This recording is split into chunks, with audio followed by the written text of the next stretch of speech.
Go. So I keep asking you questions about this bike every time I walk by. Okay. And Jody won't let us talk about it. But now we have a chance to talk about it. And you keep telling me there's a good story with this bike. So I'm really interested to Okay. hear the story. Basically, I started building this bike, and I was thinking about this, Jody. I started building this bike in 2003. It was a long process. That's technically the year I started lead sled. Yeah, okay. Like on paper. Okay. Interesting. I hate to tell you, but I think it was earlier than that. Well, it was at the old shop, so it might have been a little earlier. Okay. Hey, this is his story. I know. All right. I won't And cut they it. had just come out with the SNS 145s. Mm-hmm. And if you remember right, they only did 10 of them. Yeah. And, well, they did 10 builders, and each builder could get 2. So the guy I was building this for, he wanted an SNS 145. Yeah. So I ended up with a motor. I don't even remember who I got it from, but I did end up with the motor. It was a Daytech frame, and he wanted it all polished and diamond cut. So I sent the motor down to TP. My Definitely friend Tom. diamond cut was a big thing back in those days too. Oh yeah, Yep. sure. Tom tore the whole motor down, and we sent it out, polished it all, did the diamond cut, and then we started putting this bike together. We started doing the fab work. Mm-hmm. He wanted that cool rear wheel, the purse front end. Yeah, I noticed that rear wheel Yeah. offset to one side. You said that was an RLS wheel. Yeah, Alan was doing those wheels. They came from Europe, Okay. and Alan was carrying those wheels for a short time. And Yeah, those are really cool how they're offset and deep, really deep on the other side. yeah. I mean, What is that, like a 3, no, probably a 280 or something like that? Is that a 250, isn't it? Yeah, I think it's Is a it 250. 250? Well, it looks wider than that because Yeah. the spokes or the mag is offset like Well, that. at this particular time, I don't think the 300s had come out yet. Mm-hmm. I think that we were still doing 250s. Well, what was making me think it was a little bit wider was because the right side right side drive. drive.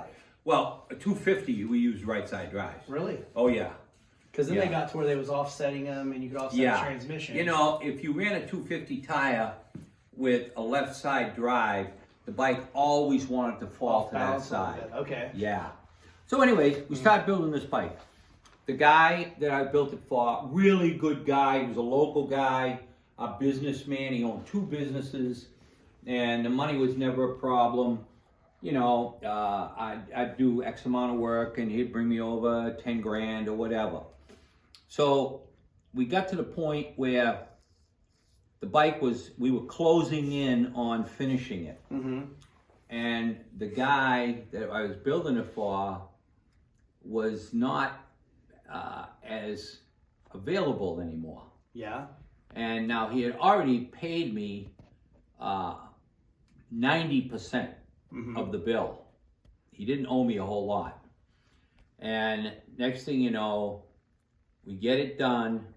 He's nowhere to be found. I was gonna say the not available part really had me. I had a lot of questions. The guy, and it's a. But I wasn't gonna ask him. It's a sad deal. The guy got totally strung out on drugs. Mm-hmm. Lost both his businesses. Lost man. his wife. Lost his house. The whole deal. Horrible. I didn't hear from the guy for probably 3, 4, maybe 5 years. Wow. Meanwhile, I got. So the you just bike. went ahead and wrapped it up and. Yeah. Yeah. I had it. We had it in our showroom Mm-hmm. at the old shop. I took it to Sturgis, wrote it myself. So you had it for 3 years and you just never heard from it. You didn't even know what happened. No, I knew what happened. Oh, you knew what happened. Yeah. Oh, yeah. The word was out. All right. Yeah. And like I say, he never reached out to me, and I tried to reach out to him, but You're like, well, I'll just ride this bike for a Yeah. while. That's cool. So he finally calls me one day, right, Mhm. and says, "Hey, Dave, this is Mike. Can I come over and talk to you? I really need money. I got to sell the bike, right?"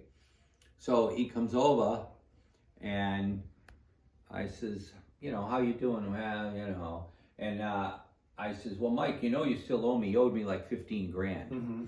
I says, you still owe me like 15 grand, from like 5 years ago. Yeah. So he says, yeah, I know. And, what can we do? I really need money. So I think I ended up I ended up giving him like 10 grand. Mm-hmm. So, I mean, the 15 was like lost money. I mean, it was. Well, after that long. Yeah, after that long, you know. Yeah. So I end up with the bike for, you know, like 25 or something like that. And so one of my other friends loved this bike. And so I ended up selling it to the guy that has it now. Mm-hmm. You know, I didn't make a whole lot on it. I made a few bucks, but not a whole lot. And he loved the bike. He rode the shit out of this thing, Mm-hmm. you know. And it just, you know, I mean, this motor just hammers. Well, yeah, you started. I heard it before it started the other day. I heard it turning over, and I could already tell just hearing it turn over. Yeah. I was like, "Woo, that's a big one." Yeah. You know, I was across the shop working on something, and then when it fired up, I was like, "Yeah." Yeah, it's a sounds beast. really good. I mean, we put this on a dyno, just like, you know, a guy used to come to the shop with a portable dyno, and they're like, "Hey, let's throw this thing on a dyno." Never tuned it, nothing. It made 156 horse, like just out of the box. Yeah, out of the box. I mean, Wow. I was like shocked. I never expected that kind of power. So anyway, Well, that's the guy cool. A guy in the area owns it also, so Yeah. it can be around like. yeah, maybe and if he's you a need real to good show guy. off. He's a friend of ours, and so you know, he says, "Hey, I really want to do the bike over. You know, I want to fix it. You know." I said, "Yeah, bring it by." So he dropped it off a number of years ago, and it sat in my garage at home. And you know, we finally got to it about 6 or 8 months ago, and tore most of it apart. Had to re-chrome a lot of stuff. How was the paint? Did you have to repaint? Oh, the or- whole back of the gas tank was just destroyed. Okay. So I had to repaint the whole back of the gas tank, redo the mounts on it, change the mounting system, touch up, we had to touch up paint on the front of the gas tank. And What about that seat? What's up with that seat? Did you have to fix that? Danny Gray made that, and that's Alligator. Mm-hmm. That was, Is that the original seat? that's the original seat. So Alligator hangs in there. Yeah, Danny, that was one of the last seats that Danny made when he was still in business. Mm-hmm. But and it's a great seat. But this is this bike is really a cool bike, but I wouldn't want to ride it too far myself. Well, another thing that's interesting, what's so cool is to look at this thing, and I just keep noticing things as I look over it. The exhaust is really cool. How it comes back and goes down between the frame and the front. Yeah. But then I just look, which a lot of people haven't probably ever seen, is how the front brake or the rear brake on this is on the front drive sprocket Right. on the transmission. Yeah. That's a really neat, that helps cleans up the back wheel even more. Oh yeah. I mean, it definitely does. I've never ridden one like that. Is it the stopping power pretty much the same as if you just had a brake on the back? It's a small rotor. It's only like a 6-inch rotor, so I feel you. it helps. So it but does the job. But does the job. The front brake, you like always, you rely on the front brake. yeah. And it's got a D carburetor on it, which is a 2 1/4-inch carburetor. Mhm. So that's a monster carburetor. Yeah, too. that definitely looks like it's sucking some air. Yeah. Gas. Oh yeah, for sure. And it's like I say, it's a pretty unique bike. I don't mind keeping it here in the showroom for the winter. And that way there it'll stay clean and people can check it out. Yeah, it's nice. I always love this flame job. Mm-hmm. It That green really pops on that purple. Yeah, there was an artist that used to travel the circuit. Real nice guy. You remember what that guy's name was? And he painted a portrait. He did a portrait of me sitting on this bike. Mm-hmm.